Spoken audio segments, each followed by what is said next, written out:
Bienvenue dans notre exploration du jour. Aujourd'hui, on va se pencher sur des textes théologiques assez spécifiques d'origine coréenne.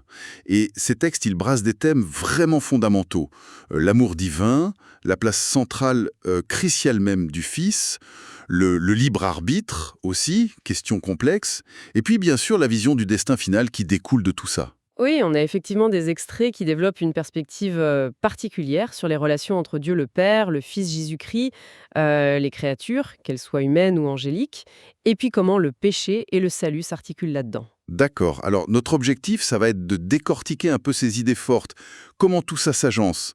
L'amour, le choix, le jugement, la finalité. C'est un peu comme un puzzle théologique, non? Essayons de voir comment les pièces s'assemblent. C'est une bonne image, oui. Pour commencer, il y a un point qui saute aux yeux tout de suite, c'est ce lien très très fort qui est fait entre l'amour du Père pour le Fils et le sort de toute la création en fait. Comment ça fonctionne exactement d'après ces tests? Alors c'est vraiment le socle, le point de départ de toute leur réflexion. L'amour du Père pour le Fils s'est présenté comme la cause première, la raison d'être de la création. Il s'appuie notamment sur des passages comme Jean 5, versets 26 à 27, où il est dit que le Père a donné vie au Fils et aussi l'autorité de juger. Et l'affirmation clé, elle est puissante. Toute la création existe pour le Fils. Pour le Fils, c'est plus qu'une simple dédicace, ça sonne presque ontologique, comme si la création tirait son sens, son existence même de cette relation au Fils. C'est exactement ça. La logique qu'il développe, c'est que la création reçoit la vie du Père, oui, mais uniquement à travers le Fils. C'est un don d'amour du Père au Fils et pour le Fils. Du coup, rejeter le Fils, ce n'est pas juste une divergence d'opinion théologique. Non, C'est interprété comme un rejet direct de l'amour même du Père, qui se manifeste dans ce don. d'accord. Et les conséquences de ce rejet, alors, elles sont... Radical. Si la vie vient par le Fils, par cet amour du Père, alors le rejeter, c'est se couper soi-même de cette source, volontairement. Donc on se coupe de l'amour et par conséquent de la vie elle-même. Et cette rupture, elle mène fatalement au jugement. logiques. L'incarnation, la venue du Fils dans le monde, devient alors le critère, la pierre de touche si on veut. L'accepter, c'est la vie. Le rejeter, c'est ce qu'ils appellent la mort spirituelle, la séparation d'avec Dieu. Compris. Donc, le destin de chacun est vraiment lié à sa relation au Fils. Mais alors, il y a cet autre pilier, vous l'avez mentionné, qui est très accentué, le libre arbitre. On insiste beaucoup sur le fait que Dieu respecte ce choix. L'exemple d'Adam est cité, Genèse 2, commandement clair, mais pas de contrainte physique. Qu'est-ce que ça implique, ce respect de la liberté? C'est quand même énorme. C'est absolument central, oui. Cette théologie affirme que Dieu, parce qu'il a donné le libre arbitre, il le respecte totalement. Les créatures humaines, anges, elles ont une vraie capacité de choisir, accueillir la parole de Dieu ou la rejeter. Et selon ces textes, accepter cette parole, ça permet non seulement d'obéir, mais aussi d'approfondir la relation avec Dieu, de mieux comprendre son amour. C'est une voie de croissance. Et à l'inverse, si on choisit le rejet? Alors là, ça conduit à une forme d'abandon de la part de Dieu.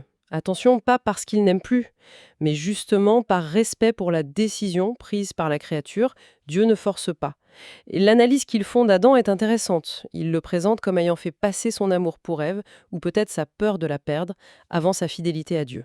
Il a fait un choix. Et il en a subi les conséquences. Voilà, sans que Dieu n'intervienne avant pour l'en empêcher par la force. Et il y a un autre exemple qu'ils utilisent souvent, c'est celui de Hellel, cette figure angélique qu'on rapproche parfois de Lucifer dans Ézéchiel 28. Oui, L'idée, c'est que même si Dieu l'a probablement averti, par amour, Hellel a choisi l'orgueil, sa propre beauté, sa sagesse. Il a préféré cet amour de soi à l'amour de Dieu. Et là encore, Dieu respecte ce choix, aussi tragique soit-il. Il n'a pas empêché la chute par la contrainte. le message est clair, donc le choix individuel est primordial. Et les conséquences, bonnes ou mauvaises, découlent directement de ce choix. La balle est dans le camp de la créature, en quelque sorte. C'est exactement ça. C'est un point martelé. La liberté donnée est une liberté réelle, avec des enjeux réels. Mais alors, ça nous amène à une tension théologique bien connue. Comment on articule ce libre arbitre, si fondamental, avec l'élection, la prédestination? Vous savez, Éphésiens 1, choisi en Christ avant la fondation du monde. Si Dieu a déjà choisi avant même la création, où est la liberté? Ah, le fameux nœud gordien. Oui, c'est la question classique. Alors, la solution proposée dans ces écrits est assez spécifique. L'interprétation qu'ils avancent, c'est que Dieu, dans sa prescience, sa capacité à connaître l'avenir, il a choisi ceux dont il savait d'avance qu'ils allaient faire le choix libre d'accepter Christ et de lui obéir. Ah d'accord. L'élection est en Christ, c'est ça le point clé. Ça veut dire qu'elle n'est pas arbitraire, mais conditionnée par l'union future de l'individu avec Christ, par la foi et l'obéissance. Dieu ne prédétermine pas l'acte de foi lui-même. Il ne force pas ce choix, mais il connaît d'avance qui va répondre oui. Donc l'élection n'annule pas le libre choix, mais elle l'intègre dans la connaissance parfaite de Dieu. Dieu choisit ceux qu'il sait choisiront librement. C'est ça l'idée. C'est l'idée maîtresse, oui, pour essayer de tenir les deux bouts. Dieu connaît le choix libre avant qu'il ne soit fait dans notre temps. Et les textes insistent aussi sur notre perspective limitée, à nous, humains. On ne peut pas savoir avec certitude qui est élu. Les exemples de Paul, persécuteur devenu apôtre, et Judas, disciple devenu traître, sont là pour nous rappeler que les apparences sont trompeuses. Oui, c'est vrai. Au final, ce sont les actes, la persévérance dans la foi, l'obéissance par amour, qui sont vus comme la preuve, la manifestation d'une foi réelle et donc indirectement de l'élection. Il y a aussi une nuance parfois. L'élection pourrait aussi être la décision de Dieu avant la création d'établir un plan de salut et d'adopter tous ceux qui répondraient à l'appel en Christ. Et dans ce cas, ceux qui abandonnent la foi après avoir semblé croire, eh bien, ils prouveraient par là qu'ils n'ont jamais vraiment été élus au sens profond. Leur choix final révèle leur état initial en quelque sorte. C'est une tentative d'harmonisation assez poussée, effectivement. Si on continue sur ce fil du choix, de la réponse à Dieu, parlons de la croix. Comment est-ce qu'elle est vue ici? C'est une offre de pardon universelle, sans condition? Pas tout à fait sans condition, hein, d'après cette lecture. Bien sûr, la croix est vue comme la manifestation suprême de l'amour de Dieu, ça oui. Mais cet amour, il est présenté comme étant dirigé spécifiquement vers ceux qui choisissent de l'accueillir et d'y répondre. Il y a une insistance là-dessus.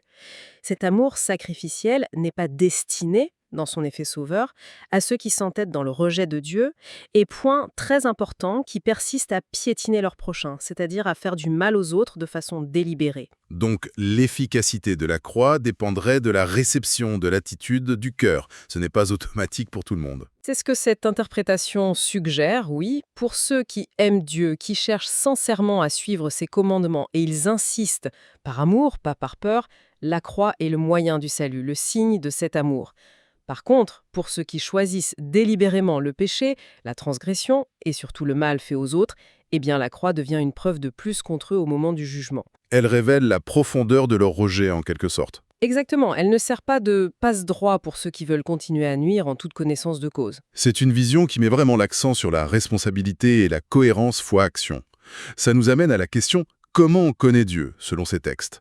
Il cite Matthieu, « Heureux ceux qui ont le cœur pur », ou l'idée que les mystères du royaume sont révélés à certains. Eh bien, la logique reste la même. La connaissance de Dieu, ce n'est pas juste intellectuel.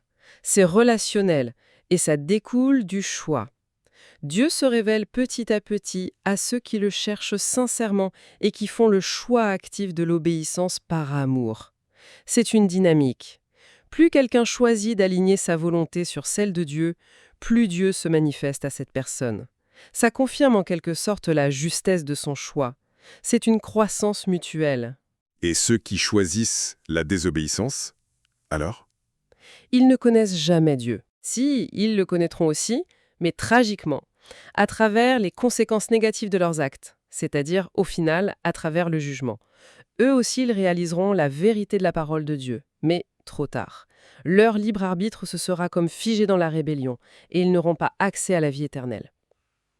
Il y a un point fondamental qui est souligné ici, un peu comme dans Romains 1, sur la justice par la foi. Le libre arbitre ne s'accomplit vraiment, ne se perfectionne que dans l'amour. Ni la peur du bâton, ni la contrainte extérieure ne peuvent vraiment perfectionner une volonté libre. Seul un amour réciproque le peut. Très intéressant ça. L'objectif, c'est pas la soumission forcée, mais un alignement volontaire par amour. Bon, ça nous conduit au dénouement, le jugement final. Les textes utilisent cette image forte de l'étang de feu, tirée de l'Apocalypse. C'est sévère. Quelle est la justification, le but de cette finalité? Le raisonnement qu'ils avancent pour justifier ça, il repose sur la nécessité de préserver le commandement de base, l'amour, résumé par « ne pas piétiner son prochain.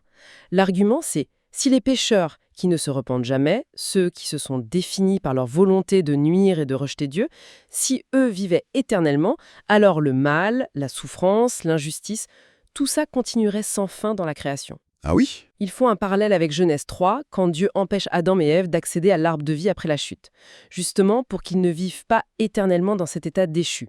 L'idée, c'est que Dieu n'a pas créé l'univers pour qu'il devienne un enfer éternel. Donc le jugement final, ce serait comme une sorte d'opération chirurgicale cosmique pour enlever le mal et sauver le bien de la création. C'est exactement ça. Une purification nécessaire pour que le projet divin s'accomplisse. Et là, on arrive à un point qui distingue vraiment cette lecture de beaucoup d'autres traditions. C'est-à-dire? C'est la nature de ce jugement final pour ceux qui sont rejetés. Les textes sont précis.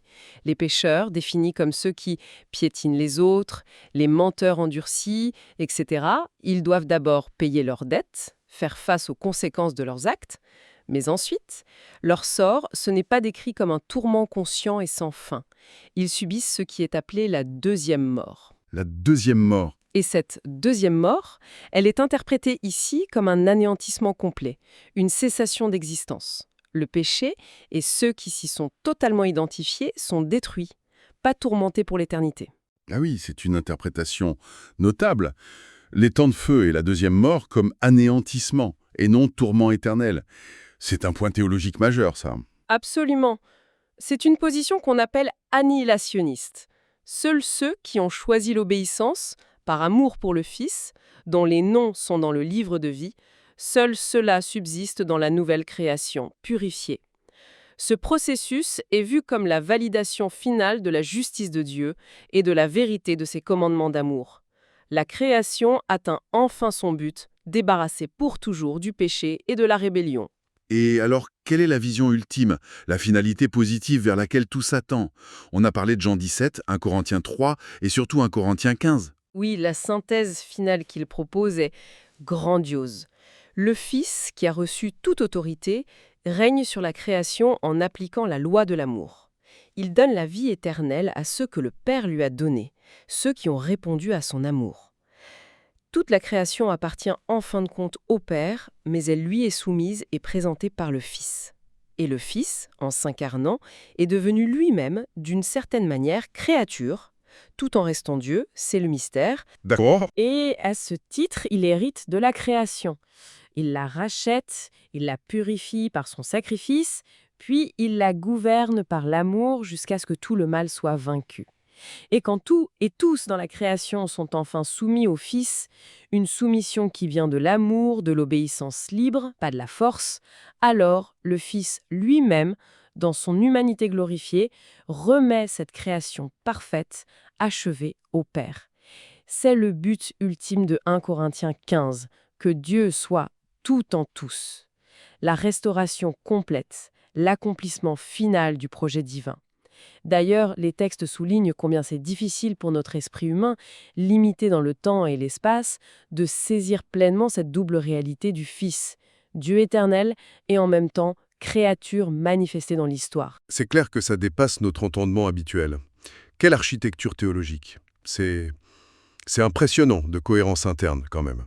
Si on résume les points forts de cette analyse, on a cet amour divin comme source de tout, un amour puissant mais qui respecte la liberté, qui ne force pas, la centralité absolue du Fils, médiateur de la vie, critère du jugement, l'insistance énorme sur le libre arbitre, avec des conséquences éternelles, une vision de la croix où l'efficacité est liée à la réponse du cœur, et puis cette fin où le mal est anéanti littéralement pour laisser place à une création purifiée où seul l'amour librement choisi demeure. Tout à fait. Ce qui est vraiment frappant, c'est cette tentative constante d'articuler ensemble la souveraineté de Dieu, sa justice, son amour infini, et en même temps une liberté et une responsabilité réelle de la créature. Et l'une des idées les plus fortes qui ressort, peut-être, c'est que seul l'amour, un amour libre, choisi, partagé, réciproque, peut vraiment achever, porter le libre arbitre à sa perfection. Ce n'est ni la peur, ni la contrainte, ni même juste la connaissance intellectuelle qui accomplit la créature. C'est l'amour vécu en réponse à l'amour premier de Dieu en Christ. Une perspective qui donne à penser, c'est sûr. Et justement, ça nous laisse avec une question pour continuer à réfléchir. Si le libre arbitre est si central, si respecté par Dieu jusqu'au bout, comme ces textes le disent avec force, comment comprendre alors, vraiment en profondeur, cette prescience, cette connaissance préalable de Dieu qu'on évoque pour expliquer l'élection? Comment ces deux réalités, une liberté humaine qui semble devoir pouvoir surprendre et une connaissance divine qui semble tout savoir d'avance, comment elles coexistent vraiment sans que l'une n'écrase l'autre dans cette théologie? C'est un paradoxe fascinant à méditer.